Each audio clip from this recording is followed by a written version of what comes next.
ეთერშია ток-შოუ სამართალი ხალხისთვის, რომელიც ყოველ პარასკევს 21 საათსა და 15 წუთზე აჭარის ტელევიზიის პირდაპირ ეთერით გადის. მე ამ გადაცემის წამყვანი ცოტნიანანიძე ვარ საღამო მშვიდობის.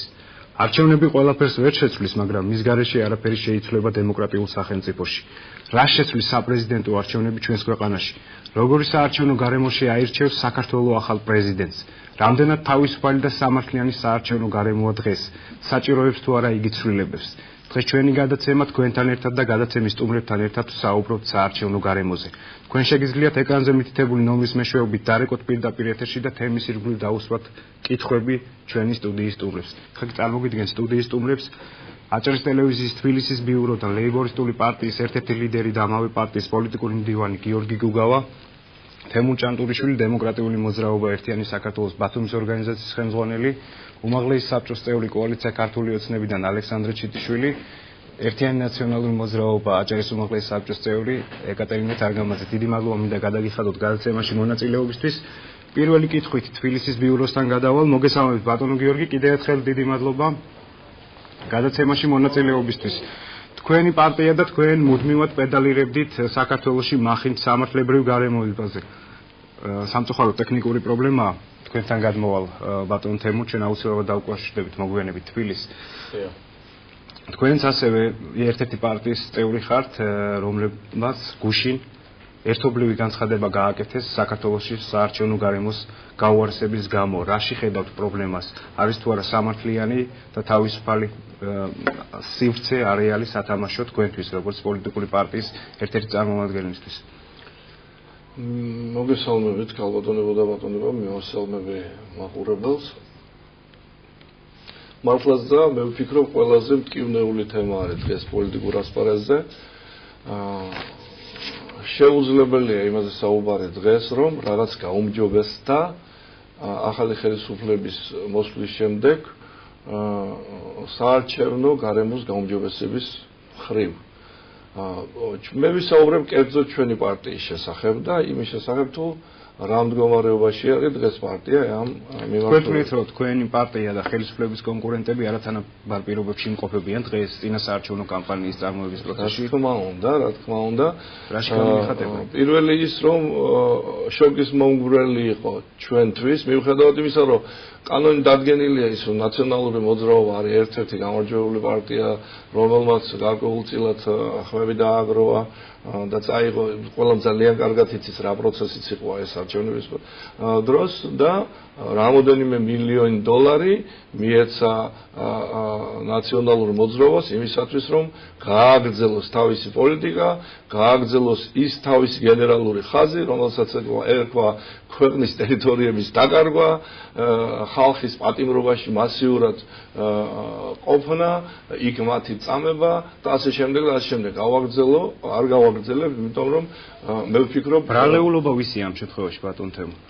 რისი ფულის გაცემის ამ პარტიაზე თუ თუნდაც რაღაც უპირატესობის მდგომარეობაში ჩაყენების, რომელიც პრაქტიკულად არ ვღებულობთ ახალ ცვლილებებს იმ კანონში, რომელიც მახინჯი არის ამ შემთხვევაში და ამის გაკეთება შეიძლებოდა აბსოლუტურად მარტივად და ის ხალხი, ვინც თავი დადო, გაწირა, ოჯახი გაწირა, სიცოცხლე დადო სასწორზე, ის ხალხი ნორმალურ გარემოში ვერ მიიღებს არჩევნებში მონაწილეობას. მე არ ამბობ მხოლოდ მატერიალური მხარე მხედველობაში, თუმცა ამ შემთხვევაში მატერიალური მხარეც საკმაოდ სერიოზული არის და სერიოზული არგუმენტია იმისათვის, რომ გარკვეულწილად მოიგო არჩევნები. დიახ, ჩვენი პარტია აბსოლუტურად ყოველგვარი დაფინანსების გარეშე დარჩა ამ აქტის შემდეგ და ის კანონმდებლობა, რომელიც არსებობს, რომ კერძო პირებს არ აქვს უფლება დააფინანსონ პარტიის წინა საარჩევნო პროცესი, ესეც გარკვეულწილად გვიშლის ხელს და გვაიძულებს ვეძებოთ ახალი გზები იმისათვის, რათა დაუფინანსდეთ და მივხედოთ ჩვენ საქმეს. დიდი მადლობა. რა თქმა უნდა, თანაბარი პირობებია. ბატონო ალიკო, თქვენ როგორც ხელისუფლების წარმომადგენელი 2012 წლის 1 ოქტომბრის საპარლამენტო არჩევნებამდე თქვენი გუნდი მუდამ პედალირებდა დრაკონულ კანონმდებლობაზე. მოხდა თუ არა გარკვეული საკანონმდებლო ცვლილებები გაკეთილ შობილების თვალსაზრისით და სამართლიანობის კუთხით გადაიგეთ თუ არა ნაბიჯები მით უფრო რომ თქვენს კოალიციაში შედის პარტიები რომლებიც წინა ხელისუფლების დროს რუიანის ფორმატში აწარმოებდა მოლაპარაკებას საარჩევნო გარემოს გაუმჯობესებასთან დაკავშირებით ნაციონალურ მოძრაობასთან.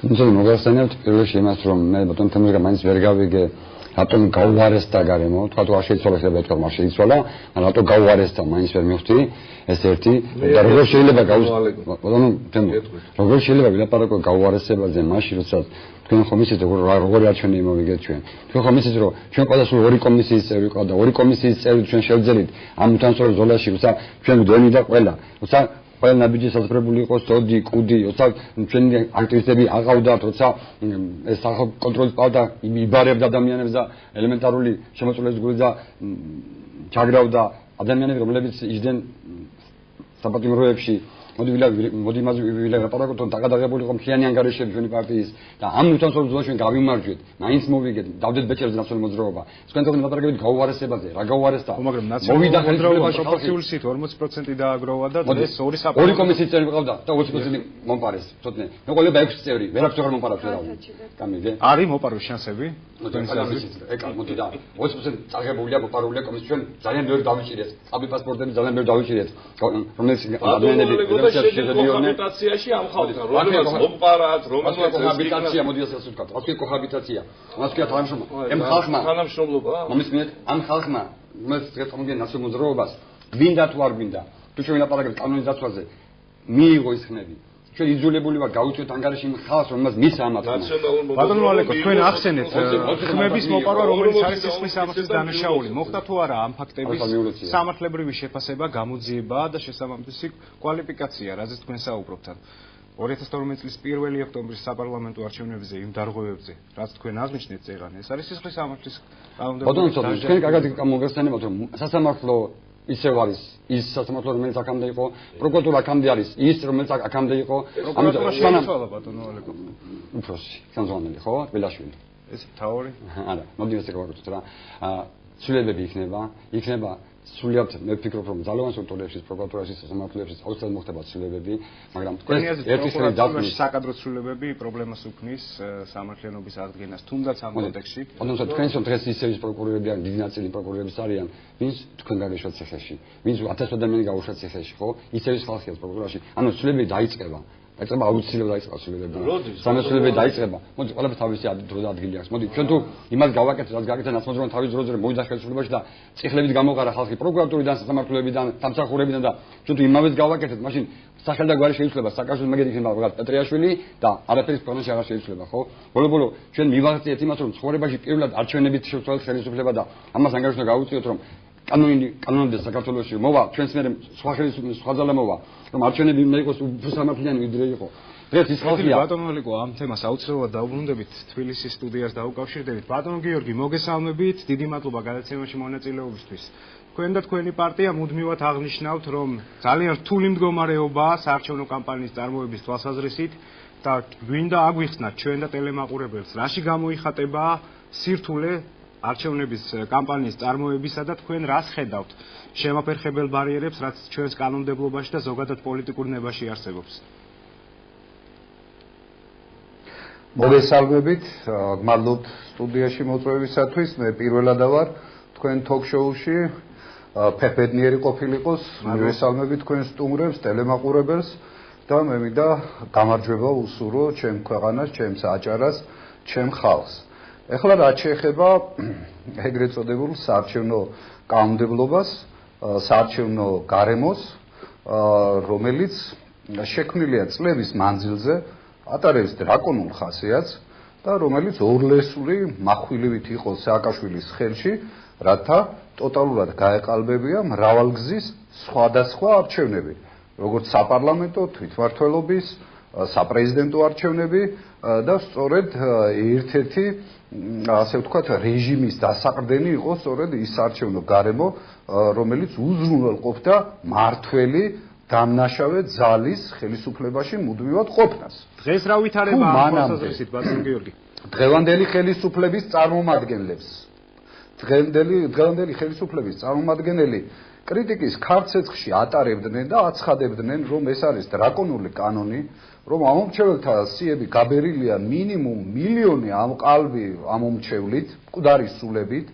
თუ ამბობდნენ იმას, რომ უმრავლესობა აქვს შექმნილი ნაციონალურ მოძრაობას საარჩევნო კომისიაში, თუ აცხადებდნენ იმას, რომ არათანაბარი პირობები იყო დაფინანსებასთან დაკავშირებით, სხვა რესურსებთან დაკავშირებით და არ იყო საშუალება დავის შემთხვევაში სამართლიანად განხილული იყო, მომხდარიყო ბიულეტენების გადათვლა, ხელისუფლებაში მოსვლის შემდეგ, როგორც ჩანს, ეს მოეწონათ, გაუტკბათ, თუ გავითვალისწინებთ იმ გარემოებასაც, რომ აი ქსოვაში დახელოვნებული პრეზიდენტობის კანდიდატი, რომელიც წამოაყენეს ძალიან მინიმალური შანსი აქვს პირველივე ტურში გაემარჯვოს და აქედან გამომდინარე ყველაფერს აკეთებენ იმისათვის, რათა ასე ვთქვათ, დაიტოვონ ის ბერკეტები, უფრო გააუარესოს საარჩევნო კანონმდებლობა, რათა გამოყენებული იქნას ეს ყოველივე საარჩევნო მანიპულაციებისათვის და თავიანთი ეს ფალავანი გაათრიონ ესეთი მეთოდებით. სხვა არაფერი შეიძლება ითქვას იმაზე, რა გადაწყვეტილებებიც ბოლოს მიიღეს, ყველაფერს თავი დავანებოთ, შეთანხმება იყო პარტიებს შორის, მემორანდუმიც გაფორმდა და პირველივე ცდელობა ურთიერთობისა ამ ხელისუფლებასთან დამთავრდა კრახით. უპირო კაცები აღმოჩნდნენ, ასე ვთქვათ, შეთანხმება დაარღვიეს, იმიტომ რომ ბრძანებელმა აი აგარაგზე ჩუსტებითა და შორტიკებით ბჭყალებში ეს რა თქმა უნდა შეხვედრის დროს გასცა განკარგულება იმის შესახებ, რომ არანაირი ცვლილებები არ უნდა განხორციელდეს საარჩევნო კანონმდებლობაში, მე არ მჭირდება არანაირი პარტიების დაფინანსება, აგერ კოჰაბიტირებული ვართ ნაციონალებთან, გაყოფილი გვაქვს როგორც საარჩევნო კომისიებში, სადაც უმრავლესობას წარმოადგენს ნაცმოძრაობა და ოცნება. თქვენ წარმოიდგინეთ სააკაშვილის დროს 7 პოლიტიკური სუბიექტი იყო ამ საარჩევნო კომისიაში წარმოდგენილი. მართალია უმრავლესობა ბატონ გიორგი, საარჩევნო კომისია არის მთავარი პრობლემა, რაზეც თქვენ წარმოდგენილი არის ორი სუბიექტი. ბატონო? მხოლოდ საარჩევნო კომისიები და ადმინისტრაცია არის პრობლემა, რითაც თქვენ ხსნით საარჩევნო გარემოს გაუარესებას? საარჩევნო ადმინისტრაცია ამომრჩეველთა რაოდენობა დადგენილი არ არის, უფრო მეტი გაზარდის ამომრჩეველთა რაოდენობა და არ არის დადგენილი სავალდებულობა არჩევნებში მონაწილეობისა, რაც ავტომატურად გაასწორებდა სიის პრობლემას. ამავე დროს არ არის შეზღუდული. ანუ თქვენ საარჩევნო ვოტუმის მომხრე ხართ ესეთი ინიციატივის? ამავე დროს პარტიას წართმეული აქვს უფასო სარეკლამო რგოლების გაშვება ტელევიზიით, ხელმისაწვდომობა ტელევიზიაზე, ხელმისაწვდომობა ფინანსებზე, როდესაც ერთ მხარეს არის მონსტრი მილიარდელებისა სააკაშვილისა და ივანიშვილის ბლოკების სახით და მეორეს მხრივ აბსოლუტურად წართმეული აქვს პარტიას, კონკრეტულად ლეიბორისტულ პარტიას 0 თეთრი აქვს დღეს დაფინანსება, ბიზნესმენებით შესაბამისად გადანაწილებული არიან ამ ორ თავიანთ გველეშაპს შორის. ბუნებრივია, რომელ თანაბრობაზე, რომელ სამართლიან დემოკრატიულ არჩევნებზე შეიძლება იყოს საუბარი. ეს ყველაფერი კეთდება იმისათვის, რათა მოხდეს ხელისუფლების უზურპაცია, მოხდეს მრავალპარტიული სისტემის წარმონაქმნია საქართველოში იმისი ჩაკლა, ჩახშობა და ერთპარტიული ოლიგარქიული დიქტატურის დამყარება, სადაც ერთი იქნება ბრძანებელი, რომელიც დანიშნავს პრეზიდენტებს, პარლამენტის წევრებს, საკრებულოს წევრებს, განგებლებს, ყველა სტრუქტურის თანამშრომელს და ის იჯდება დალაი-ლამასავით გორაზე და ის გასცემს ბრძანებებს. აი ეს არის თურმე ის ბჭყალებში ესეც გასაკვირი დემოკრატია, რომელთაც ევროპა უნდა გაგვეოცებინა ჩვენ. დიდი მადლობა ბატონო გიორგი, გასაგებია თქვენი მოსაზრება, ჩვენ აუცილებლად დავიბრუნდებით მოგვიანებით ქაოტონიკა. მოგესალმებით კიდევ ერთხელ, დიდი მადლობა გადაცემაში მონაწილეობისთვის. თქვენი აზრით, თქვენ როგორც ნაციონალური მოძრაობის წარმომადგენელი საპარლამენტო უმცირესობიდან ამ შემთხვევაში თქვენ და კოალიცია ქართული ოცნება ხართ თუ არა ერთგვარ უპირატეს მდგომარეობაში სხვა პარტიებთან საარჩევნო შედეგებთან დაკავშირებით, როგორც კამპანიის წარმოებაზე, ასევე ხმების დაცვაზე, ფინანსებზე, მედიაზე, წვდომაზე და ტრიბუნაზე და სხვა ყველა საშუალებებზე კომპლექსურად, რომელიც სჭირდება პოლიტიკურ პარტიას სრულფასოვანი საარჩევნო კამპანიის წარმოებისთვის. კიდევ ერთხელ მოგესალმები და მადლობას მოგახსენეთ სტუდიაში მოწვევისათვის. თემა მართლა ძალიან აქტუალურია და საზოგადოებისთვის ძალიან საინტერესო და ვფიქრობ, რომ ძალიან ბევრი დებატი იმართება ამ ბოლო დროს ამ თემაზე. ვფიქრობ, არასაპარლამენტო ოპოზიციის პრეტენზიები, რა თქმა უნდა, გასაგებია, ნაწილობრივ თუ არა, თქვა თლიანად თუ არა ნაწილობრივ მაინც ჩემთვის იქიდან გამომდინარე, რომ ისინი იბრძვიან თავიანთი უფლებების ზრდისათვის და ისინი იბრძვიან საარჩევნო პროცესის ხელმისაწვდომობისათვის ამ თუ იმ პარტიისათვის. ანუ ამ შემთხვევაში არასაპარლამენტო ოპოზიციის პრეტენზიები სუბიექტურია თუ ობიექტური თქვენი აზრით? ჩემი აზრი იმაში მდგომარეობს, რომ წინა საარჩევნო პერიოდში და არა მარტო წინა საარჩევნო პერიოდში, მაგრამ მთელი აი ამ პერიოდის განმავლობაში ოპოზიციისაგან ჩვენ გვესმოდა, რომ ბევრი რამ შესაძლებელია, ბევრი რამ საჭიროებს გადათვლას, გადახედვას და არასაპარლამენტო ოპოზიციის პრეტენზიები სწორედ ამ საკითხების უგულებელყოფას უკავშირდება, როგორც მე გავიგე. რაც შეეხება ვთქვათ, იგივე ამომრჩეველთა სიების საკითხს, ეს საკითხი მე ძალიან მაგონებს ამ დროს ტურისტების რაოდენობის თემას, როდესაც მე მესმის ძალიან ბევრი არგუმენტი იმის შესახებ, რომ საქართველოში, ჩვენს რეგიონში გაიზარდა ტურისტების რაოდენობა, მაშინ როდესაც თქვათ მეთოდიკას მუდამ იწუნებდნენ ჩვენი ძირითადი ოპონენტები ამ ტურისტების დათვლის. იგივე რეალობასთან მივედით ჩვენ დღეს, მუდმივად გვესმოდა კრიტიკა ამორჩეულთა რაოდენობასთან დაკავშირებით და ფაქტიურად დავდექით იმ რეალობის წინაშე, რომ იგივე იმ ამორჩეულთა სიებით ხდება საპრეზიდენტო არჩევნების ჩატარება, რაც აქამდე იყო და ვთქვათ ის ბერკეტი, რომელიც გააჩნია დღეს ქართულ ოცნებას, ამ მიმართულებით თუ კი ეს წარმოადგენდა ნამდვილად ხაროს და საზოგადოების მოთხოვნას არ ამოქმედა. და ყველაზე მთავარი მე ვფიქრობ, ამ კითხვაზე ალბათ პასუხს უფრო ქართული ოცნების წარმომადგენელი გაგვცემთ, მაგრამ მე ვფიქრობ, რომ დადგა ჟამი ქართული ოცნებისათვის, როდესაც მათ გაითავისეს რა არის ხელისუფლებაში ყოფნა და ის პასუხისმგებლობები ყოველ შემთხვევაში, რაც ახასიათებს ხელისუფალს.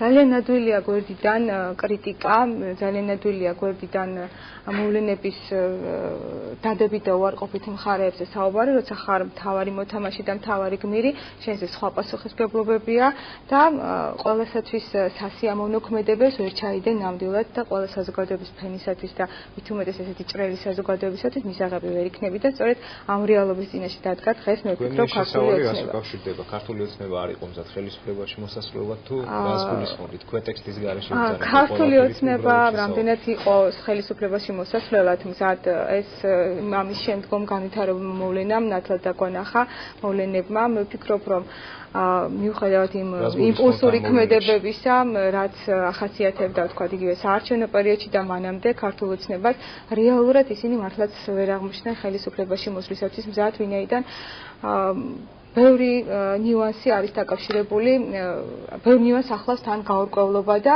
აპელირება იმაზე, რომ თქვათ ჩვენ ახლა მოვედით და ძირითადად მე რაც მესმის, ახლა მე პირადად ერთ ჩვეულებრივ მოქალაქეს თუნდაც, ძირითადად აქ არის დაკავებული ეს გუნდი წინა ხელისუფლების კრიტიკით, მე მესმის დღენიადაკ აი წინა ხელისუფლებაზე აქცენტებია გადატანილი და ამის კრიტიკა. რაც შეეხება თქვათ ახლა ქართული ოცნების საქმიანობას კონკრეტულად იგივე რეგიონში ან ქვეყნის მასშტაბით, რა თქმა უნდა, ხა შეიძლება რომ თქვათ იყო რაღაც ძალიან სასახად რადიკალური ადამიანი და ვერ დაინახა თქვათ ის დადებითი ნიუანსები და ის უარყოფით ნიუანსები, რაც ხდება. ყველა ხელისუფლებას აქვს გაკეთებული ისევე როგორც ნაციონალურ მოძრაობას, კარგი და შეცდომაც აქვს დაშვებული. მე ვფიქრობ, რომ ქართული ოცნება ჯერ კიდევ ადაპტაციის პერიოდშია და საკმაოდ რთული პერიოდია ეხლა მისთვის ეს საპრეზიდენტო არჩევნები, მაშინ როდესაც ყველა გამოკითხვა რეიტინგები მიუთითებს იმაზე, რომ 20-დან 40%-მდე მერყეობს ქართული ოცნების კანდიდატის რეიტინგი, ჩვენ ალბათ საზოგადოების დიდი ნაწილი ვასწრით, რომ ეს არ არის თვალ ეფექტური კანდიდატი და ქართული ოცნებას აქვს გათვლილი კანდიდატის გამარჯვება გაიგივებული ქართული ოცნების კოალიციის რეიტინგზე. დიდი მადლობა თქვენი მოსაზრება გასაგებია. დიდი ხანია ვალუდინებ ტელემაყურებელს. დიახ, გისმენთ თქვენ პირდაპირ ეთერში ხართ, დასვით კითხვა თემის ირგვლივ. საღამოშვიდობისა. მე გაოცებული ვარ, როდესაც ნაციონალური მოძრაობის წარმომადგენელი კიდევ იმედით არის გამჭვალული, რომ ესენი გაიმარჯვებენ. დღესდღეობით ალტერნატივა, რომელიც არის, ეს არის ნინო ბურჯანაძე. აქ ლაპარაკი ძერმეტია. და ძალიან გთხოვთ, აი იმ სიბინძურის შემდეგ რაც ჩაიდინა ნაციონალურმა მოძრაობამ, თქვენ თუ კიდევ გაქვთ რაღაც პრეტენზიები, რომ გახდებით პრეზიდენტობის კანდიდატი, სირცხვილია და საერთოდ მე გაოცებული ვარ, რომ გიყურებ თქვენ ყველას ერთად. კითხვა ხო არ გაქვთ თემასთან დაკავშირებით? კითხვა მაქვს, როგორ შეიძლება თქვენ ნერვები აგვიშალთ და მოკავთ აი ესეთი წარმომადგენლები მათი პარტიების დასაცავად. რა აქტოვანებული ვართ, გაგიჟებული, გადარეული. დღეს ნინო არის ერთადერთი კანდიდატი, რომელიც გაიმარჯვებს და კეთილი, დიდი მადლობა ზარისთვის, გასაგებია თქვენი მოსაზრება. მე შეიძლება რომ დავაფიქსიროთ ჩემი პოზიცია. მე ვფიქრობ, რომ ეს მიდგომა სწორედ რომ რაღაც გარკვეული პოლიტიკური გუნდი ის პროგრესული ნაწილი ვთქვათ ან ის ნაწილი რომელიც ასე ვთქვათ იღწვის იმისათვის რომ რაღაც ქვეყანა შეინარჩუნოს განვითარების ტემპები და ასე შემდეგ არ შეიძლება რაღაც უზურპირებული იყოს ვთქვათ მაგრამ კარგით რაც შეეხება თვითონ ჩემს მოსაზრებას მე ხა პირველ ნაწილში ნამდვილად არ მქონია იმაზე საუბარი რომ დარწმუნებული ვარ ისე როგორც ქართული ოცნება თავისი კანდიდატის გამარჯვებაში მე მესმის პირიქით ჩემი ოპონენტების მხრიდან რომ აუცილებლად გაიმარჯვებს მარგველაშვილი, ამაზე აკეთებენ აბსოლუტურად რაღაც ცალსახა აქცენტებს.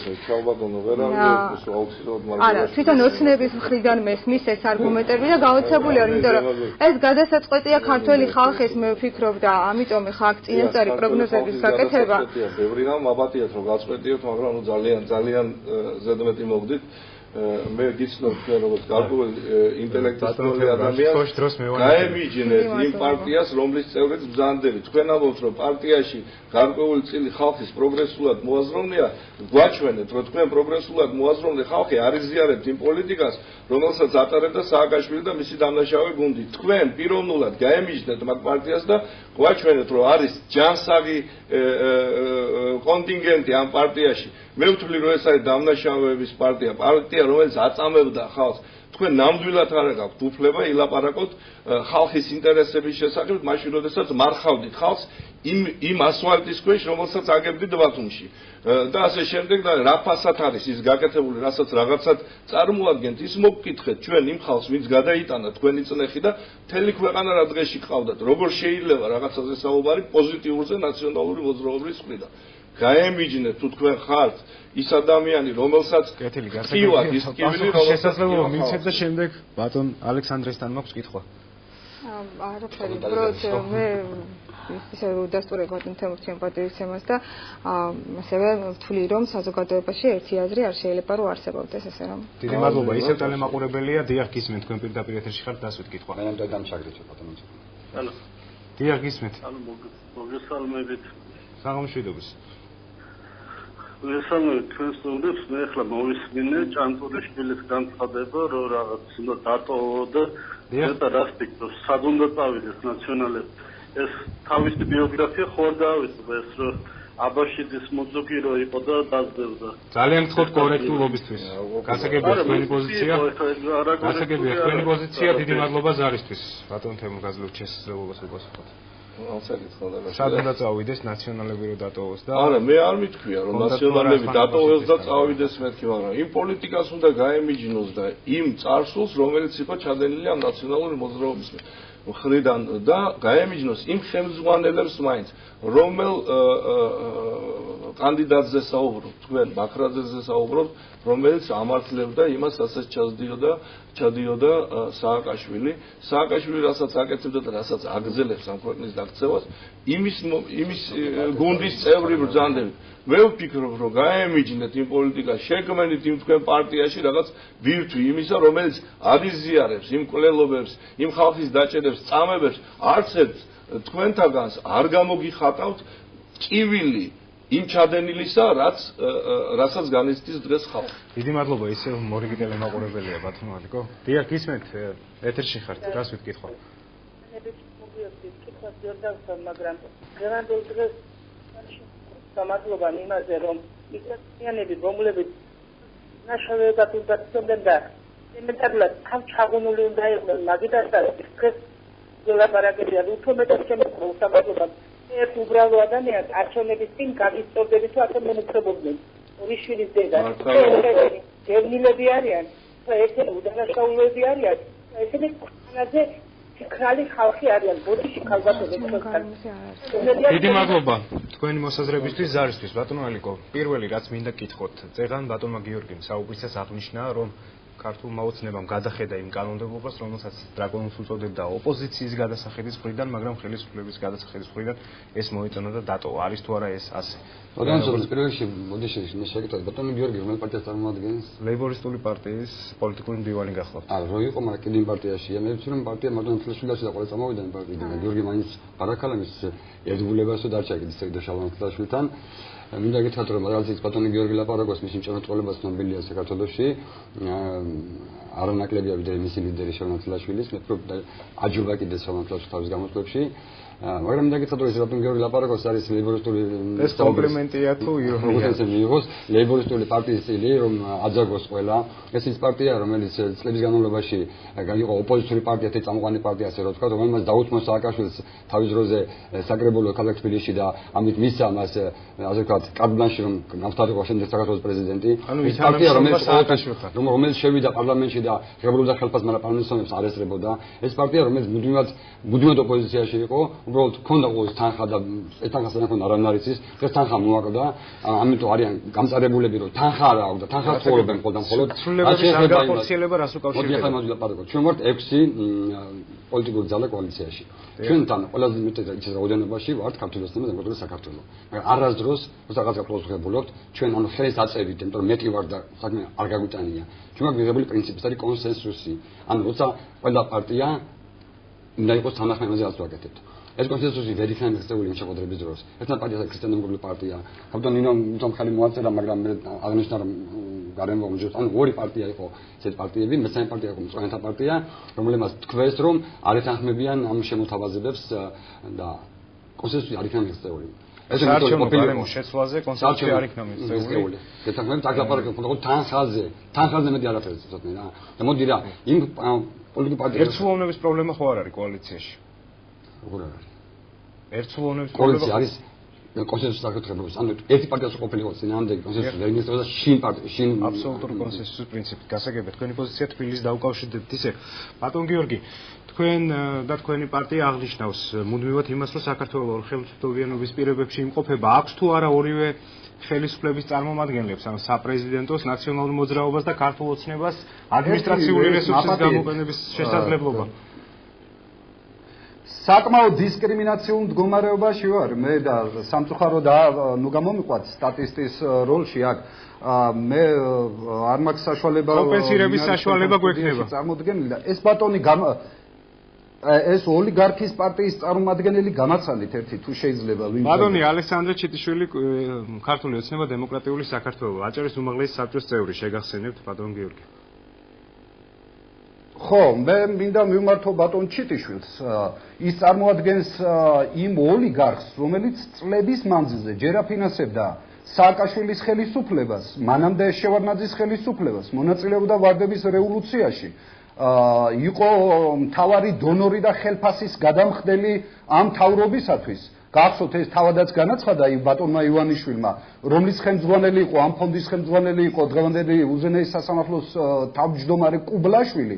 აფინანსებდა 7 ნოემბერს იმ სპეცრაზმელებს. ბატონო გიორგი 2008 წლის საპრეზიდენტო არჩევნების წინ მაპატიეთ პრემიერ-მინისტრობა შეთავაზეთ თქვენ. ეს არის იმ ხელისუფლების წარმომადგენელი მელაპარაკება, მე ის რა ქვია, იმ კოალიციის წარმომადგენლები, რომელთა უმრავლესობა სააკაშვილის ხელისუფლებაში იყო, რომლებმაც გადატრიალება მოახდინეს ვარდების სახით, დააქციეს, დაანგრიეს ეს ქვეყანა და როდესაც დადგა ჟამი იმისა რომ ხელისუფლება შეცვლილიყო და ისეთი ბატონები როგორიც ეგ არის წარმოდგენილი გარკვეული ნაწილი სულზე ფულ გაყიდული ელიტას გულისხმობ რომელიც აედევნა იმას რა ქვია ივანიშვილს მანამდე ადევნებული იყო პატარკაციშვილს მანამდე ადევნებული იყვნენ სხვა ოლიგარხებს და გონიათ რომ იმას რა ქვია ქვეყანაში ოცნებები ახდება და სიკეთეს მოუტანს ეს ქვეყანას ჩვენ უყურებთ რომ შვენივად გძნობენ თავს სამი თვის განმავლობაში ეს სააკაშვილსაც აი სულ გაყიდულ გახსოვებულ სააკაშვილის ხელისუფლებასაც არ უკადრია რაც თქვენ იკადრეთ სამი თვის განმავლობაში ამ გამათხოვრებულ გაღატაკებულ ქვეყანაში, აი აჭარაში ბავშვი გარდაიცვალა, აბაშიძე გარდაიცვალა, შიმშილი და თქვენ 20 მილიონი პრემიების სახით მარტო გამოიწერეთ. უსინდისოდ ხმას როგორ იღებთ და როგორ საუბრობთ იმაზე, რა ქვია, თქვენი რა ქვია და თქვენი თავმჯდომარე, მაპატიეთ, თქვენი თავმჯდომარე ფეხბურთის საყურებლად წავიდა, მე მგონი ჩემპიონთა ლიგაზე, ქვეყანა თავზე გექცევათ, რა გეფეხბურთებად, რა გედროსტარებად და კიდე აქითა გაქვთ პრეტენზიები. ყველამ აიღოს პასუხისმგებლობა დაწყებული მინიმუმ 2003 წლიდან დღემდე რაც ჩაიდინეთ ამ ქვეყნის წინაშე. ბატონ გიორგი, გასაგებია თქვენი მოსაზრება. რომელ რაზეა საუბარი, რომელ დემოკრატიაზე, რომელ თანაბრობაზეა საუბარი? ადმინისტრაციულ რესურსს არ იყენებენ, აპარაშვებიან, მომჯდრები არიან, ემასავით, რა ქვია, ბიუჯეტს, იქით ისაკავთ, რა ქვია, 7 მილიარდიანი მონსტრი ყავთ, იქით კოჰაბიტაცია გამართული ნაციონალებთან. რა დაეწყო ამათი მოსვლით ქვეყანას? რა დაეწყო აპა მითხრან ერთი სამართლიანობის აღდგენის პრეცედენტი რიგით ადამიანთან მიმართებაში, რომელსაც დაუბრუნდა ქონება, რომელიც აღადგინეს იმას, რა ქვია, სამსახურში. რატო არ ყავთ ერთი კაცი დაჭერილი, ვინც არჩევნების გაყალბებაში მონაწილეობდა? იცით რა ხდება საარჩევნო ადმინისტრაციებში დღეს? მთელი ის გამყალბებელთა კასტა, რომელიც თავის დროზე იმსახურებოდა სააკაშვილს, რომელიც ემსახურებოდა მანამდე ბატონ გიორგი, არ არის თქვენი აზრით დაწყებული სამართლიანობის აღდგენა დღეს გადავაგდნენ მთლიანად ოცნებაში და იქიდან აპირებენ ახლა ქვეყნის ბედის იმას, რა ქვია, გამრუდებას ისევ. მთლიანად აქ გადაბარგდნენ და ამიტომ არ ხდება მათზე სამართლებრივი დევნის განხორციელება. რადგინდათ უმრავლესობა რო გაქვთ შექმნილი კომისიაში თქვენ და ნაციონალებს და ჭუკჭუკეთ რიტორიკა გაქვთ ასე ხალხის დასანახად, ხალხის გასართობად, რო თითქოს ერთმანეთთან დაპირისპირებული ხარ. თქვენ თუ გინდოდათ დამნაშავე რეჟიმის გასამართლება, პირველი რაც უნდა გააკეთებია ბატონ ივანიშვილს, პრეზიდენტის იმპიჩმენტი უნდა გამოეცხადებია, უნდა გადაეყენებია თანამდებობიდან. მერე დაეჭირა ის ნაციონალურ მოძრაობა უნდა გამოგეცხადებიათ კანონ გარეშე. აგეგრძალოთ. დიდი მადლობა, გასაგებია თქვენი მოსაზრება, აუცილებლად დაგიბრუნდებით, მაგრამ თქვენ ჭირდებათ ასეთი დისკრედიტირებული ძალად, ეგრეთ ოპოზიციად, იმიტომ იმათზე მეტად დისკრედიტირებული თქვენ ხართ, რომ გადაფაროთ სხვა პრობლემები, ამიტომ გაქვთ ასეთი ჟღურტული კოჰაბიტაცია და ურთიერთობა ერთმანეთში გამართული. დიდი მადლობა. გისმენთ. დიდი მადლობა, აუცილებლად დაგიბრუნდებით ბატონო ალიკო, მოგცემთ შესაძლებლობას ამისნობს ბატონო გიორგი, მინდა მოგახსენოთ, რომ დევისგან განსხვავებით მოდივარ ეროვნული მოძრაობიდან, ალბათ არ ყოფილვარ ამა თუ იმ გამყიდველ პარტიებში და ასე შემდეგ. ეს ერთი, მეორე, თქვენ მეუნებით, რომ ჩვენ ვართ კორუმპირებული. ვინ არის კორუმპირებული ბატონო გიორგი? ჩვენ თუ ზოგიერთი თქვენი წარმომადგენელი. კიდე გეუბნებით, რომელიც აღწერებით არსებობდა ამდღელ პარტია. გეუბნებით, თქვენი ხავით დაფინანსებული სააკაშვილის მიერ, სულ ფინანსდებოდით სააკაშვილის მიერ. თქვენ არ იყავით თორსა ბატონ ივანიშვილს დასტურდება ეს როგორ ამიტომ მოდი რა გიორგი გუგავა რომელიც არის ვინც არის გიორგი გუგავა ვინც არის ჭერმეტყველი ადამიანია რომ მაგაზე მის ხელმძღვანელს მოდი ლაპარაკი არაფერი არ შეუძლია და უზნად კრიტიკა შეუძლია მეტი საგანგებებელი ეგენი არ არიან ამიტომ ილაპარაკოს ხალხს ნატყუებს ილაპარაკოს ის რაც არის სიმართლე რა გასაგებია ტელემაყურებელი გველოდება უკვე კარგა ხანია დიახ თქვენ პირდაპირ ეთერში ხართ დასვით კითხვა თემასთან დაკავშირებით მოგესალმებით ის გადავდივარ ბატონ ალეკოსთან ბატონო ალეკო როგორ შევაფასოთ ეს ბინძური კოჰაბიტაცია როცა ერის გამოუპატიურებლების სარწმუნოების შეურაცხყოფების გამო ქალაქის მერიებში ირიცხება ახალი საკადრო ადგილები და მეთაურად ნიშნავთ გელა დეკანაძეს თავის აქტივისტებთან ერთად. მგონი დროა დაასრულოთ ეს ბინძური კოჰაბიტაცია. გასაგებია თქვენი მოსაზრება, მადლობა ზარისთვის. შეიძლება კოჰაბიტაცია, მოდი რა, ჩვენ პატრიცემულო მსმენელო, მე მინდა გითხრა, რომ არ არის კოჰაბიტაცია ადგილი არ აქვს. ეს არის მე ახლა მუშაობ მონასაჭროში, ჩვენ ვარ დეპუტატები, გინდა არ გინდა ჩვენ გვიწევს ერთად მუშაობა. კოჰაბიტაცია სულ სხვა რაღაცაა, თანამშრომლობა სულ სხვა რაღაცა არის რა.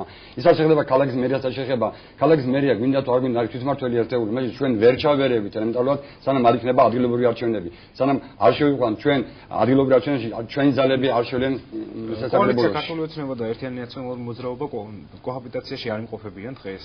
მე არის ცოტა კოჰაბიტაცია, მე ვიცი არის თანამშრომლობა. მე ვარ დეპუტატი, ორგანიზაციის სულ სხვა რაღაცა არის, ეგ არის საინტერესო სიტყვით გაუგებარი. მოდი, მე ვერ ვიცი მაგ სიტყვას. კლასიკური მაგალითი რა ეს სხვა რაღაცა არის, რაღაცის არის. მე ძალიან კარგად ვიცი და ჩვენ ეს არავის არ უთმობთ, ჩვენ მუშაობთ, ვართ მუშა რეჟიმში, ვართ მუდმივ ერთმანეთ იქაც მონადრეში. ვეპაექრებით, არის კრიტიკა ყველაფერი არის ნორმალურ დონეზე. კოჰაბიტაცია არ ნიშნავს იმას, რომ რაღაც ძალიან ჩახუტებულები ვართ. ჩვენ თანამშრომლობთ, ვართ კომისიებში, ვაკეთებთ საქმეს და იქ იმარჯვებს აღიაზრი. ზოგადად მინდა გითხრა რა. კეთილი, მადლობთ. ისევ მორიგი ტელემაყურებელია, სატელეფონო ხაზზე გისმენთ, პირდაპირ ეთერში ხართ. საღამომშვიდობისა. საღამომშვიდობის. ისა, ერთი შეკითხვა მაქვს. რატომ შეიძლება გამოვიდეს ლეიბორისტული პარტია ტელევიზიაში დაილაპარაკოს ხალხის წინაშე? ეს ერთი. და რატომ ამას ამის უფლებას მაგენს? უბრალოდ აი ეს არის თქვენი კოჰაბიტაცია, მართალია ეს კაცი, მართალია, მაგრამ უფლება არ უნდა მიცე მაგ უნდა ილაპარაკოს. კეთილი, დიდი მადლობა ზარისთვის. რაც შეეხება ჩვენთვის და ჩვენი მხრიდან შესაძლებლობების მიცემას, ჩვენ ამის ვალდებულება გვაქვს და ნეიტრალიტეტი პოლიტიკური და სელექციის უფლება ამ შემთხვევაში არ გაგვაჩნია. დიდი მადლობა მაინც არისთვის. ბატონ თემო, არის თუ არა შესაძლებლობა, როგორც ნაციონალური მოძრაობა, ასევე კოალიცია ქართული ოცნება დღეს ხელისუფლებას წარმოადგენს ორ ხელისუფლება საქართველოში, ორივე მათგანმა ისარგებლოს ამ უპირატესობით და ჩაერიოს თავის სასარგებლოდ საარჩევნო კამპანიის წარმოებაში.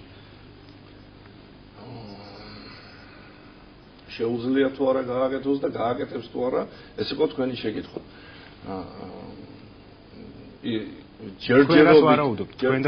მე ძალიან დამაიმედებლად უყურებდი გუშინ პრემიერ-მინისტრის გამოსვლას ვილნიუსში, როდესაც მან თქვა, რომ ჩაატარებს ყველაზე გამჭირვალე, ანუ პოზიტიურად დაახასიათა ის პროცესები, არ გავიმეორებ ეხლა, რომ ეს იქნება იდეალურად ორგანიზებული არჩევნები. მაგრამ ამასთან დღეს თქვენი პარტიის ლიდერმა ეს განცხადება გააკეთა, რომ სინანულით მინდა აღვნიშნო ის, რომ მთელი ამ ხნის განმავლობაში ქართულ ოცნებას საარჩევნო გარემოს გაუმჯობესების კუთხით არც ერთი ნაბიჯი არ გაგვიგია. ბატონო ცოტნე მე ჩვენ ეხლა ვემზადებით არა კვალიფიციურ პარტიას გვეძახიან, ვინაიდან აქამდე არ მიგვიღია არჩევნებში მონაწილეობა, მაგრამ არა ვართ არა კვალიფიციურები და ამა თუ საკითხები საკმაოდ რომ მათ ვერ ყვევით და ეხლა ჩვენ ვსწავლობთ აი იმ მოცემულობას, რითიც ოცნება მოვიდა ხელისუფლებაში და 22% იმ მისამართებისა, რომელიც ნაჩვენები იყო მაშვიდელი არჩევნების დროს, არის ყალბი. ჩვენ არ ვლაპარაკობთ საარჩევნო სიებზე, რომელიც ხელმისაწვდომობად საკმაოდ რთული გახდა. აი ბატონო ალეკო სამართლის ხმობთ? ამორჩევლების მისამართებს არასებული მისამართებია ნაჩვენები. უამრავი. დიახ, ბატონო ალეკო, თქვენ მე რამდენადაც ვიცი ამ პროცესებს, ხელმძღვანელობდით.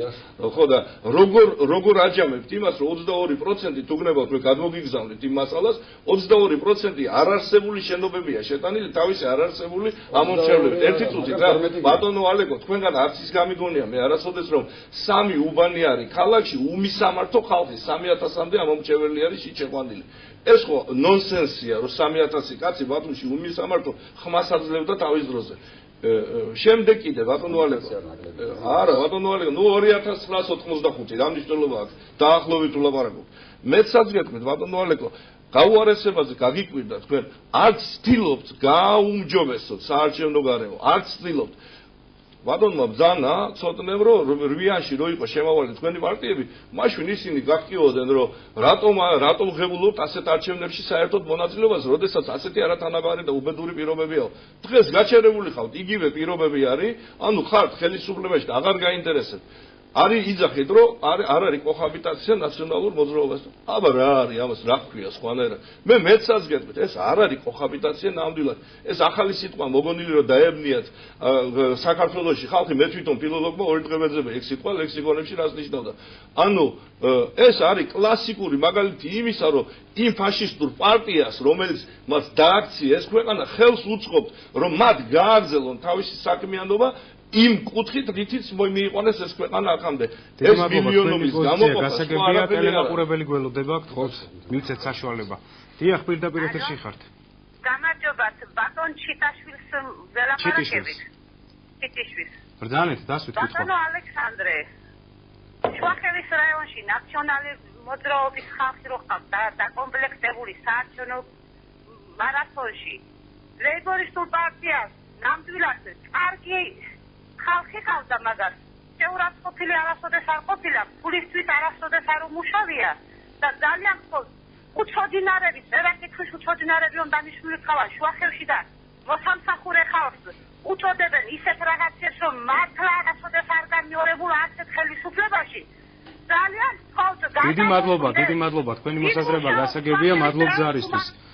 ანუ ვერ გავიგე ცოტა ტრანსფორმირებას მოვახდენ კითხვის ფორმულირების როგორ ახდენთ დღეს ხელისუფლება კომისიის წევრების შერჩევას რა კრიტერიუმებით ბატონო ცოტა მე მინდა გითხრათ რომ პირველ რიგში მე რაც შეეხება ჩემ პარტიას და ბათუმში რაც შეეხება ამაზე შემიძლია პასუხი გასცემ იმიტომ რომ მე ვხვდები ვახთ თბილისში ბათუმში მაგალითად ჩვენ პირველ რიგში დაუძახეთ იმ ხალხს ვინც უკვე კომისიებში ყავდა წინა არჩევნებზე ამათგან აი ყავდა ორი კომისიის წევრი ყავდა თელ კოალიციას ეს ერთი იყო მრეწველების კვოტით ერთი იყო კონსერვატორების კვოტით დღეს ექვს პარტიას ყავს 6 ანუ მე ასე ვთქვი ჩემ პარტიაზე იმ ხალხს ვინც უკვე იყო კომისიაში ვინც თავი გამოიჩინა გმირულ ბრძოლაში უნდა არჩევნები ერქვა ბრძოლა იყო და რა არჩევნები იყო უნდა დაიცვა თითოეული ხმა რამდენად შეეძლო დაუძახეთ იმ ხალხს ამ ხალხს გავანებთ ჩვენ ტრენინგებს ვასწავლეთ პირველ რიგში იმ ხალხმა ვინც უკვე მიიღო არჩევნები და დაამტკიცა თავისი ერთგულება და სამართლიანობა ისე მორიგი მაყურებელი და შემდეგ ალბათონი ეკა დიახ გისმენთ პირდაპირ ეთერში ხართ Алло. დიახ გისმენთ მოგესალმებით ბატონო მივესალმებით ხესტუმრეთ მოგესალმებით ერთი შეგიცხოვნა ნუ თუ არ ჩვენია ნაციონალების წარმომადგენელს ან შალიკო ნათელაშვილი საერთოდ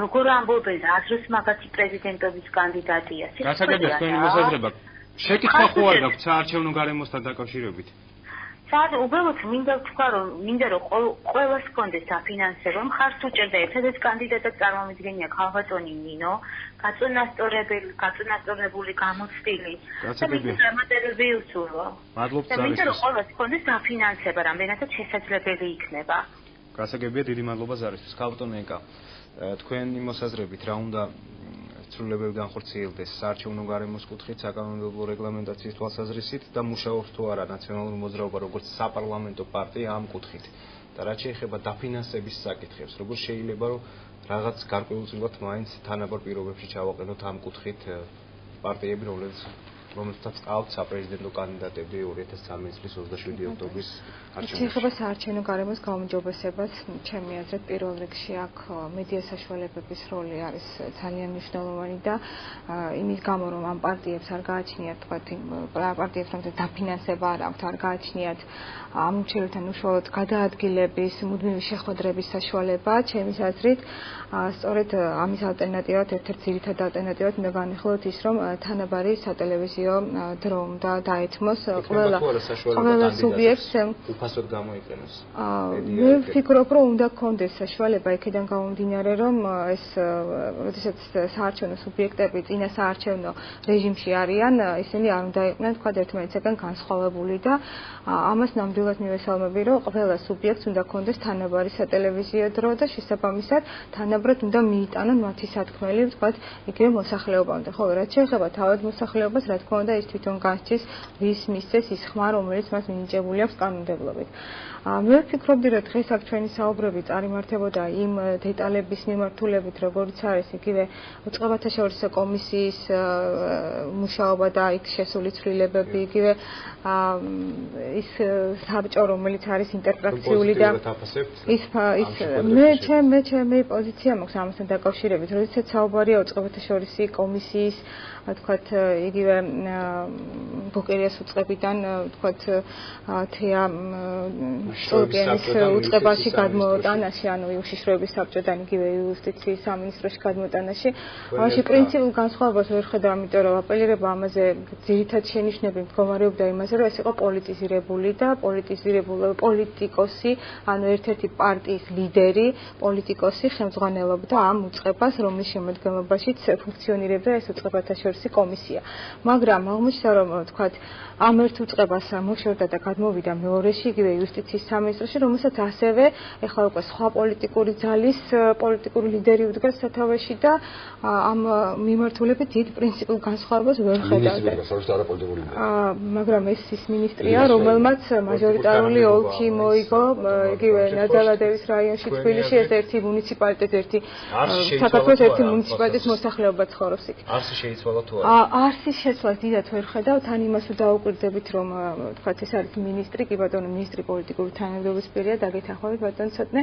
და ამავე დროს ამ შემთხვევაში ამ უწყებათა შორისო კომისიაში შედიან სხვა უწყებების წარმომადგენლები რომლებიც ასევე არიან თქვათ შეიძლება რომელიმე ასეთივე სამინისტროს ხელმძღვანელები მაგრამ ამ შემთხვევაში პრივილეგია ენიჭება ერთ კონკრეტულ მინისტრს მე ვფიქრობ სწორედ იქიდან გამომდინარე ეს არის ამავე დროს პარტიული ლიდერი ძალიან მოკლედ თბილისს უნდა დავუკვირდეთ მე ალბათ ხალხი გვისმენს და გუყურებს ჩვენ სიებიგო გადამოსმებული ჩვენ ვიცით სად არის სიების ხელმისაწვდომობა რატო არის შეუძლებელი ბატონო თემო მინდა გიპასუხო ბატონო ალეგო მიპასუხეთ აი ხო პასუხო და მარცალე შეგაძი მინდა გიპასუხო რა ბატონო მე გეუბნები სიებიგო გადამოსმებული ჩვენ მათ კაძაკარი შევატარეთ ორჯერ ვიცით სად არის გაყალბება სიები სად არის არარსებული შენობები არარსებული მისამართები ვიცით ამიტომ მე თავაზობ თქვენ ამარჩენის პერიოდში ერთად გავიაროთ კიდევ ეს კაძაკარი და პირდებით რომ იმ ამოღებულ სიებს ყველას აუკლებლი მივაწვდეთ საზოგადოებრივი გაქვთ ბატონო ალეგო კი მაგრამ კიდევ გადავამოწმოთ ბატონო ალეგო ქსიები ჩვენც გადავამოწმოთ ხო პრობლემას ხოლმე ერთობლივად გადავამოწმოთ მოდი ჩვენთანაც კოჰაბიტაციაში შემოწმოთ რა მე თავაზობ ერთობლივად დავამოწმოთ გამოსვლის დავხნათ ჩვენ გვაქვს გამზადებული ესა ვიმუშაოთ რა თუ ამ ეთერში მოხდება თანამშრომლობა მე მაყოფილი ვიქნები ამით თბილისის ბიუროს დავუკავშირდებით ბატონ გიორგი წლების განმავლობაში ისმოდა პრეტენზიები, რომ ხელისუფლება შინაგან საქმეთა სამინისტროს ქვედანაყოფებს და პოლიციას იყენებდა პოლიტიკური ბრძოლის იარაღად. არის თუ არა ამისი ალბათობა დღეს და ნიშნები და თქვენი აზრით ძალიან მოკლედ რომ გვიპასუხოთ.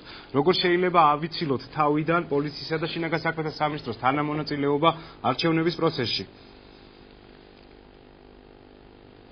დიახ, ჯერ მინდა ზოგიერთ ტელემაყურებელს გავცე პასუხი, რომელიც ისეთივე თავხედობით გამოირჩევიან როგორც მათი პოლიტიკური ლიდერები და ამას ვერ მალავენ, ასე ვთქვათ, ტელევიზიაში დარეკვის დროს და ვერ ითმენენ შეურაცხყოფა რო არ მიაყენონ, თუნდაც განსხვავდებოდეს მის შეხედულება ამ შემთხვევაში, მაგრამ მე ამას არ აუშავს, მე უფრო იმან გამაკვირვა, რომ ქალბატონი ნინო ბურჯანაძის წარმომადგენელი რო დაგვიპირისპირდა ამ ტელეეთერში, მას ალბათ დაავწყდა ქალბატონი ბურჯანაძე ორი მოწვევის პარლამენტის თავმჯდომარე იყო შევარდნაძის და სააკაშვილის პერიოდში და ორჯერ ასრულებდა პრეზიდენტობის მოვალეობას, მათ შორის 2008 წელს, როდესაც არჩევნები სხვა ყველაფერს თავი დავანებოთ, არჩევნები გაყალბდა და როგორც პრეზიდენტს მაშინ რო პრინციპული პოზიცია დაეკავებინა, სააკაშვილი ვერ გახდებოდა პრეზიდენტი, არც ომი არ იქნებოდა, არც 26 მაისი არ იქნებოდა. მე ახლა შორს არ მინდა წავიდე, გამგები გაიგებს. ახლა რაც შეეხება იმ პრობლემატიკას, რაც თქვენ დააყენეთ, ვინ უშლით ხელს რომ საკუთარი გამოყენებული იქნას ამ შემთხვევაში შინაგან საქმეთა სამინისტრო და სხვა სტრუქტურები. გამოდის ბატონი მინისტრი და აცხადებს, რომ ის არის პოლიტიკოსი, პოლიტიკურ ძალას წარმოადგენს, იმდენად რამდენადაც თურმე მის თანამდებობას პოლიტიკური თანამდებობა ჰქვია. ისიც ვერ გაუკვევია პოლიტიკური თანამდებობა, იმიტომ ჰქვია იმას, რომ გარკვეული პოლიტიკა უნდა გაატაროს იმ მიმართულებით, არ უნდა წარმოადგენდეს ერთ პოლიტიკურ ძალას. ის პირდაპირ აფიქსირებს ამას და რატო გიკვირთ, რომ შეიძლება შინაგან საქმეთა სამინისტრო და სხვა ძალოვანი უწყებები გამოყენებულ იქნას ამ არჩევნებში. მე მინდა ისევ სიებს დაუბრუნდე, შემზღუდავი ნორმა ამ მიმართულებით არ არსებობს. ერთი კაციც არ არის თქვა, კიდევ ერთხელ ვაცხადებ, მიუხედავად იმისა, სიხლის სამართლის კოდექსში არის 10-მდე მუხლი, რომელიც მაკვალიფიცირებელია დანაშაულისა არჩევნების გაყალბების თვალსაზრისით. ერთი კაცი არ დაუსჭიათ. რატო იცით? ეს ხალხი გადაბარგდა მათთან და იგივე მეთოდების გამოყენებას აპირებენ იმდენად რამდენადაც ის ოცნებების ცხრევასთან ერთად მათი რეიტინგიც იმსხვრევა. უამრავი ადამიანი უკმაყოფილოა და იმიტომ ჭირდებათ ამ შემთხვევაში ნაციონალები ყავდეთ მთავარ ოპოზიციად გამოცხადებული კოჰაბიტაცია კონდეთ მათთან, როცა დაჭირდებათ, როცა ობიექტური მიზეზებით წარმოიშვება ესა თუ ის პრობლემა და მოთხოვენ პასუხს, იტყვიან ეს რა ქვია განაცხადებენ, რომ აი ნაციონალების დროს ეს იყო და ახლა რა ვქნათ და ვერ ვაკეთებთ და მოკლედ გამოსაზრომი მე კადრებს დააძრობენ პორნო კოალიციად იქცნენ ლამის ეს კოლექტიურ ჩვენებებს იმას რა ქვია ახორციელებენ ხან პარლამენტში აჩვენებენ ხან დეპუტატებს აჩვენებენ მე სხვა შრომით კოლექტივებში რასიამოვნებას ღებულობენ ამ უბედურებით დაიჭირეთ ესენი დაიჭირეთ და ჩასვით ციხეში რა უბედურება დღეს უყურებთ რომ იმას თურმე მცირეწლოვან გაუპატიურებაში ბრალდებული პირებს საპროცესო შეთანხმება დაუდეს რა არის ამას რა ქვია ამას ასეთ ხალხს ევროპაში მიღებულია კანონი სხვათა შორის და ქიმიური ნივთიერებებით კასტრაციას უკეთებენ და თქვენ გარეთ უშვებთ არ იყურნება პედოფილია ეს სხვა პრობლემაა კიდე რაც შეეხება იგივე სიებთან დაკავშირებით რა ქნეს იცით ბოლო გადაწყვეტილება რა არის ამ კოჰაბიტირებული ნაცმოძრაობა ოცნებისა 100,000 კაცს წაართვეს არჩევანის უფლება, არჩევნებში მონაწილეობის უფლება, იმიტომ რომ ქონება დაკარგეს ბანკებისგან, კერძო იპოთეკარებისგან, აი საფინანსო ორგანიზაციები როა, რომლებიც მამასის პროცენტს ადებენ და აკოტრებენ ხალხს და აყიდიებენ სახკარს, თურმე ვისაც ახკარი არ აქვს, მათ წართვეს ყველას ეს, რა ქვია, არჩევნებში მონაწილეობის უფლება, იმიტომ რომ დღეს ისინი არ არიან ოცნების ამომრჩევლები. აი ამის გამო გააკეთეს ეს. დიდი მადლობა თქვენი მოსაზრება გასაგებია საუბარია რა ქვია კორუმპირებულობაზე პოლიტიკურ კორუფციას მიუხედავად იმისა ერთ პოლიტიკურ სუბიექტს წარმოადგენთ მოკლედ ვიტყვი რა თუ შეიძლება ძალიან მოკლედ რა ძალიან გთხოვთ ძალიან მოკლედ მიუხედავად იმისა აი კორუმპირებულობა რაში მდგომარეობს და ფულზე როგორ ახართ დახარბებულები ოცნებას უეუბნებით და ნაციონალებს მიუხედავად ერთ პოლიტიკურ სუბიექტად გამოდიოდით ცალ-ცალკე მასში შემოვალმა პარტიებმა თუ რიგითმა ემან დაინიშნეს ახალი დაფინანსება, რომელმაც რამდენიმე მილიონი შეადგინა, ბონუსები დაინიშნეს, ფრაქციებად გაიყუნენ და რამდენიმე მილიონს აძლევენ ნაციონალურ მოძრაობას, რამდენიმე მილიონი თვითონ დაინიშნეს, ხოლო დანარჩენ პარტიებს დაფინანსებად შეუწყვიტეს, პოლიტიკური რეკლამის საშუალებად შეუწყვიტეს, კომისიებში წევრები წაართვეს. ეს რა ქვია ტელევიზიაზე ხელმისაწვდომობა არ გააჩნიათ და ამას ეძახიან ესენი გასაკვირ დემოკრატიას ამას ეძახიან თავისუფალ გარემოს და დემოკრატიულ გარემოს ცუდი წარმოდგენა გაქვთ ბატონებო ასე დაიწყო სააკაშვილმა დაემხო თავზე ყველაფერი დაგემხობათ თქვენც აუცილებლად დიდი მადლობა რომ იყავით ток-შოუს სამართალი ხალხისთვის გადაცემის მონაწილე. წარმატებებს გისურვებთ. ბატონო ალეკო, მე გაძლევთ შესაძლებლობას უპასუხოთ ძალიან მოკლედ ბატონ გუგავას პრეტენზიებს, რომელიც ქართულ ოცნებას ეხებოდა. ბატონ გუგავას აღარ პასუხობ, ბატონ უპასუხო ხალხამ და მართლა ხალხს. მე ვდებ პირობას ჩემი სახე და ჩვენი გუნდის სახე, იმიტომ რომ მე ვიცი ჩვენი გუნდის აზრი მთლიან თამაზე, რომ ეს იქნება მართლაც უპრეცედენტო არჩევნები, ეს იქნება ის გამსახურდ არჩევნები ახსოვს ხალხს. იმის შემდეგ პირველი არჩევნები იქნება, რომელიც ჩატარდება მთლიან სრული სამართლიანობის დაცვით. როგორ არის ამის მიღწევა შესაძლებელი? პოლიტიკური ნება. პოლიტიკური ნება, ეს პოლიტიკური ნება არსებობს და გეუბნებით რა, მე ვიქნები პირველი, ვინც ოდნავ რაღაც დარღვევას თუ იქნება ჩვენი გუნდიც იქნება დარღვევაზე, მოვალ თქვენ წერით ამას ხომ აღლა ვიწყებ, მაგრამ მე მჯერა რომ გუნდი არის კონსოლიდირებული იმისთვის რომ ჩაატაროს ნამდვილად სამართლიანი არჩევნები.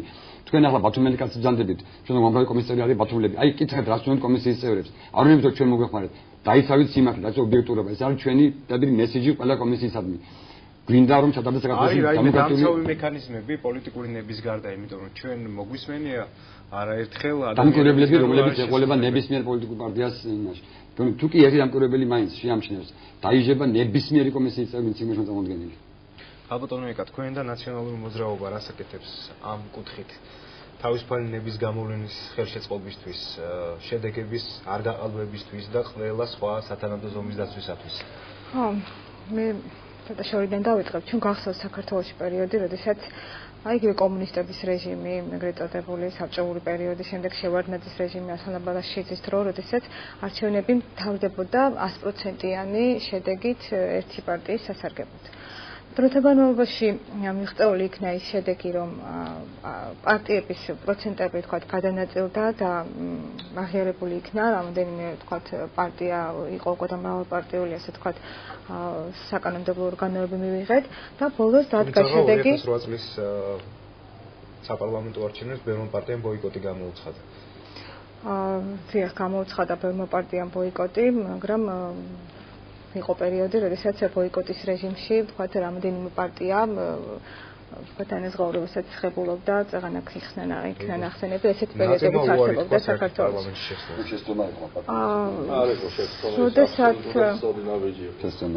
ხო, მაგრამ ყოველ შემთხვევაში ამ ხალხს ჰქონდა მისი ამომრჩევლის ხმა და მე ვფიქრობ, რომ ეს ხმები უნდა და მათი პოზიციები იმ საკანონმდებლო ორგანოში უნდა ყოფილიყო წარმოდგენილი. შემდეგ ბოლოს დადგა ის შედეგი საქართველოში, ეხლა ამაზე დიდი მსჯელობა მიდის, თქვათ, როგორ იქნა ეს მიღწეული, სხვადასხვა პარტიას თავისი მიდგომა და პოზიცია აქვს, რა თქმა უნდა და ეხლა ძალიან კი ბატონო გასაგებია რომ თქვათ სხვადასხვა პოზიციები ფიქსირდება, მაგრამ დადგა შედეგი იმისა, რომ საქართველოში არჩევნების გზით შეიცვალა ხელისუფლება და ბოლოს ქართულმა ამომრჩეველმა სწორედ განაჩენი გამოუტანა ყველა იმ თქვათ პოლიტიკურ ჯგუფს და გაერთიანებას, რომელიც მისთვის იმ მომენტისათვის მიუღებელი იყო და ეს ძალიან დიდი მიღწევა, რომელსაც საერთაშორისო საზოგადოებაც აღიარებს ქვეყნის მასშტაბით. 2013 წლის საპრეზიდენტო არჩევნები, რა თქმა უნდა, მნიშვნელოვანია, იქიდან გამომდინარე, რომ ახალ რეალობაში ტარდება ეს საპრეზიდენტო არჩევნები, თუნდაც ის, რომ თქვათ იგივე პარტია ამ შემთხვევაში როგორც მმართველი ძალა არღებულობს არჩევნებში მონაწილეობას, რაც შეეხება შიდა პარტიულ ცვლილებებს და მიმართულებას მიმართულებებს და ასე ვთქვათ რეორგანიზაციას. ამ შემთხვევაში შემიძლია გითხრათ, რომ ერთ-ერთი მთავარი სიახლე, რაც გააკეთა პარტიამ, ეს გახლავთ პრაიმერისის პროცესი, რომელიც ტარდება საქართველოს რეგიონებში და იქ მონაწილე დელეგატებს, სხვათა შორის ძალიან ესეთი პოზიტიური მომენტია, როდესაც შენ პარტიის შემადგენლობაში თქვათ შენს პოზიციას აფიქსირებ, ვინ არის შენთვის მისაღები საპრეზიდენტო კანდიდატი. ეს არის სიახლე, რომელიც დაინერგა და მე ვფიქრობ, რომ საქართველოს რეალობაში მართლაც პირველი და უპრეცედენტო ფაქტია და სამაგალითოც არის თუ სხვა პარტიებიც ანალოგიურად თქვათ შემდეგისთვის ამას გააკეთებენ და ერთი ადამიანის გადაწყვეტილი არ იქნება, ვინ იქნება საპრეზიდენტო კანდიდატი, ეს ძალიან მისასალმებელია და მე ვფიქრობ სამაგალითო ამ შემთხვევაში. დიდი მადლობა. ბაქრაძე მოვარეთ თქვა, თქო, დაცმოძრება აღარ იარსებებს მალე თქვა. ბაქრაძე თქვა, რომ ძალიან პოლიტიკური კონტექსტია. ეს გააკეთა განსაკუთრებით, მაგრამ იგი გულისხმობდა არსობრივ ცვლილებას და ახალ რეცეპტზე გადასვლას. ეს რიგში არ შედის ეს საკითხი. კოალიცია ძალიან დამაჯერებლად იძახის, რომ კოალიციის კანდიდატი გიორგი მარგველაშვილი, რომელზედაც გარკვეული წრეებში არის მის გამოცდილებაზე და გამოცდილებაზე პრეტენზიები, აუცილებლად გაიმარჯვებს პირველივე ტურში. რისი დამსახურება ის რომ კოალიცია ხელისუფლებაში არის, თუ ის რომ საკმაოდ კონკურენტული არიანია თქვენ საპრეზიდენტო კანდიდატი. მოდი ვთქვათ რა, მე ვიცი რომ ერთ-ერთი კანდიდატის იბრძოლებს და რაღაც ის ნორმალურად აიღებს, ასე ვთქვათ, ქართული ხალხის მას იქნება ნიბურჯანის თქმა უნდა, ამაში არა, მოდი ბატონო, კარგია თქვენი ოპტიმიზმი, ძალიან კარგია. ბატონო ნინო რეალურად მიიღებს ხმებს, მაგრამ მოდი ვთქვათ რეალობაში რეალურად უბრალოდ დღეს ქართულ ოცნებას აქვს კალწამგელი კანდიდატი, რომელიც არის მისაღები ყველასთვის. ან წარმოიდგინეთ, 6 პოლიტიკური ორგანიზაცია, ხო, ყველას ყავს თავის პოლიტიკური ლიდერები, ხო, მართალია. ნებისმიერ პოლიტიკურ პარტიასაგან შეიძლება წამოდგინონ მისი კანდიდატურა უნდა ყოფილიყო. მაგრამ დღეს ჩვენ ვარ ვთქვით, ანუ ეს პოლიტიკოს პრეზიდენტზე. ჩვენ ხო იცით, კონსენსუსი არის მიღწეული ამ თემაზე და ერთ პარტიას ყოფილიყო წინამდე მარგველაშვილი ვერ იქნება და პრეზიდენტის კანდიდატი.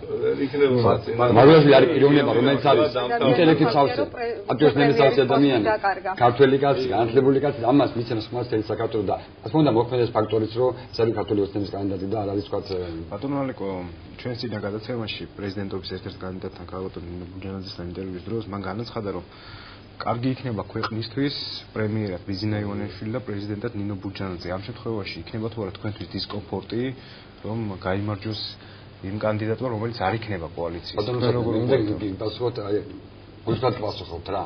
ის რომ რეალურად ეს წარმოუდგენელია, მაგრამ შეიძლება ვივარაუდოთ, ხო, ამ შემთხვევაში მე არაფერს წინამდე არ ამართვა, თუ ქაუდო ნინო იქნებოდა ქვეყნის პირველი პირი, ანუ იმ ახალ არჩეული პრეზიდენტია, ხო, ის რომ სხვა კანონით არის და სხვა ფუნქციებით არის აღჭურვილი, არაფერს წინამდე ამის არ მექნებოდა, მაგრამ ეს რეალობას მოკლებულია.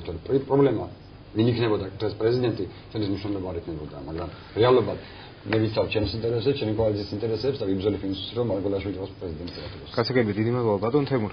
ძალიან მოკლედ მინდა გითხრათ, იმიტომ რომ ბოლოს კითხვა უნდა დაგისვათ ყველა თქვენთაგანს. თქვენ საუბრობთ, თქვენ და თქვენი პარტია საარჩევნო გარემოს გაუარესებაზე, მაგრამ დარწმუნებული ხართ გამარჯვებაში? დარწმუნებული გამარჯვებაში ბატონო ცოტნე, იმიტომ რომ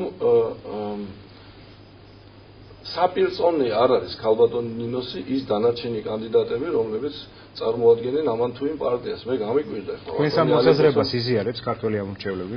მე ვფიქრობ, რომ იზიარებს. გაიარეთ ქალაქში და შეეკითხეთ ხალხს, ვის ხედავენ მომავალ პრეზიდენტად. ამაზე მარტივი არაფერი არ არის.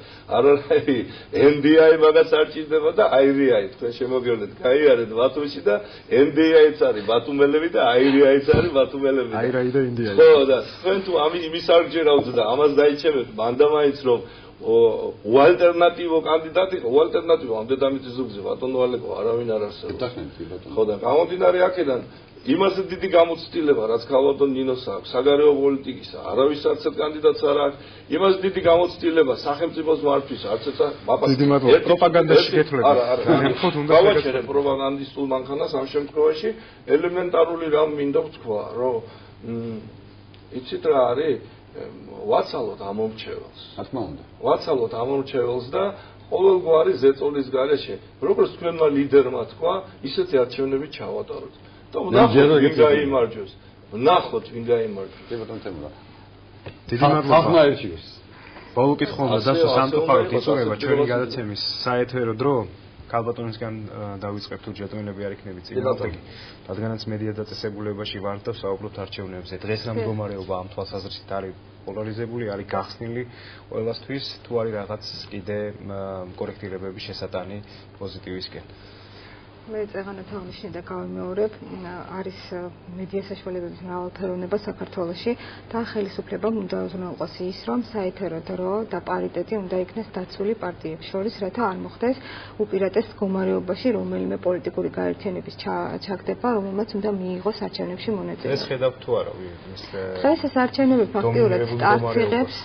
ფაქტიურად სტარტს იღებს, ჩვენ გვესმის, რა თქმა უნდა, ძალიან აქტიური პროპაგანდა ქართული ოცნების საპრეზიდენტო კანდიდატის და უფრო მეცაც კეთოთ ქართული ოცნება ეხლა მსჯელობს არა იმაზე თუ ვინ იქნება პრეზიდენტი, არამედ იმაზე თუ ვინ იქნება მეორე ადგილის მფლობელი. ძირითადად სწორედ ამაზე მეტის მსჯელობა კოალიციის წრეებში და ეს გაჟღერებულია მედია საშუალებების მეშვეობით. მე უბრალოდ ვიცი რომ ძალიან ცოტა დრო გვაქვს და დასკვნისათვის ვიტყვი იმას რომ დავითახმები ჩემს თქვენს დღევანდელ სტუმრებს ბატონეს, ბატონ თემურს და ბატონ ალეკოს იმაში რომ ეს ყველაფერი მართლაც ქართველი ამორჩეველის გადასაწყვეტია და მე ვფიქრობ რომ ქართველი ამორჩეველი ყოველგვარი მითითებების ეწოლების გარეშე შეძლებს არჩევანის გაკეთებას. ყოველი ხმა აისახება შედეგზე, თქვენი საზრით. პროგნოზი. ყოველი ხმა უნდა აისახოს შედეგზე. კეთილი ბატონო, თქვენ როგორ აღსახელდა მედიას მდგომარეობას დღეს? ცოტნე მოდი ასე ვთქვათ რა. მედია იყო ჩაკეტილი, მედია იყო უზურპირებული, მაშინ იზოლებული იყო და გვაგინებდნენ ასე ვთქვათ ოპოზიციას, გვაგებდნენ ოპოზიციას, მაგრამ ამის შემდეგ მედია განთავისუფლდა, იგრძნეს თავისუფლება და აღარ აკრიტიკებდნენ ოპოზიციას, და გვაგებდნენ ისევ ხელისუფლებას, ისევ გულს აკრიტიკებდნენ, რომელიც იყო მაშინ ოპოზიციას, და არის ხელისუფლებაში. ამაზე თავისუფლება არსებობს განა მედიისთვის. ანუ თქვენ ვთქვით რომ ჯანსაღი მდგომარეობა ამ თვალსაზრისით. კიდევ ჯანსაღი მე შეკითხვა მან ძალიან დიდი ბოდიში. აქ რო შემოგზანდით ტელევიზიაში. დღევანდელ დღეს, როდესაც ქალაქს რაღაცას ამსგავსებენ და ცდილობენ ყოველ შემთხვევაში ქალაქი რაღაცას დაამზადოს. არ მოგერიდათ რომ ამოდენა ბიუჯეტი გაქვთ, ამოდენა ფულს ხარჯავთ ხან ერთგონიზებას, ეს ტელევიზია რო ესეთ მდგომარეობაშია, კატასტროფა. ერთი წუთი დავამთავრებ რა ბატონო ლე. ჩემი წინადადება არის და იქნებ გაიმარჯვოს საღმოაზრმა. ამ შემთხვევაში მაინც რომ ის შენობა რომელსაც რაღაც ტექნოლოგიურ უნივერსიტეტზე გაუგებრობა ჰქვიოდა, იქნებ მედიის სახლად გადაკეთებულიყო და ყველა აკრედიტირებული ჟურნალისტი, ყველა მასმედიის წარმომადგენელი აჭარის ტელევიზია, რომელსაც ხალხი უყურებს და წინა საარჩევნოს გადაგეყვანოთ იმ შენობაში და დაგეცნოთ ის შენობა მისთვის. ეს ისე რემარკი. მაშინ გიპასუხებს, ხო შემილია. ახლა მე დავასწავლე და მე არ მაცლით მოგწევთ მაგის პასუხისმგებლობას, მასაც მოეწონა ეს. ძალიან მოკლედ და შემდეგ შეფასება თქვენ. ბატონო თემო, მაგათ მე პირველ მესმის თქვენგან აკციანდები და არავისგან გამისმენია. ბატონო მომძანეთ ინიციირებით, მე ინიციირებ. მოვედი, ხალხაუჭერე ამ ინიციირებას და რამდენად შესაძლებელი იქნება. მე გეუბნები. მე მომეწონა ეგაზე გეუბნები. ხო და გაგიმართოთ. ერთად ვიბრძოლოთ რა მაგის რა. როგორ აფასებთ დღეს მედია სივრცეს როგორ აფასებთ? დღეს მედია სივრცეს ვაფასებთ იმით, რომ თქვენ პოლიტპატიმარის ზიხარ და გადაცემა მიყავთ ბატონო ცოტნე და მიხარია რომ რაღაცნაირად იხსნება ეს სივრცე. თუმცა ეს არ არის იდეალური ვარიანტი, თქვენ ძალიან კარგად იცით რა. არა, ნუ არ არის ყველაზე მისაღები ვარიანტი. არის გარკვეულწილად წინსვლა მათ საკითხში, გაიხსნა მედია სივრცე, მაგრამ ხარისხი იმისა, რაც არსებობს და რასაც ვაწოდებთ, ამ შემთხვევაში მე არ მაქვს ეს ძალიან მოკლედ სამართლის გადაცემაში ლამის სამართალი დავარღვევ, იმიტომ რომ საეთერო დროს გადავწდით. ასე რომ ბოდიში მინდა მოგეხადოთ რომ გაწყვეტინებთ. ძალიან დიდი მადლობა მოსვისთვის. წარმოგიდგენთ გისურვებთ. ასეთი იყო დღევანდელი სამართალი ხალხისთვის. ჩვენ მომდევნო პარასკევს ისევ შევხვდებით აჭარის ტელევიზიის პირდაპირ ეთერის მეშვეობით. მე ამ დრომდე გემშვიდობებით მომავალ შეხვედრამდე.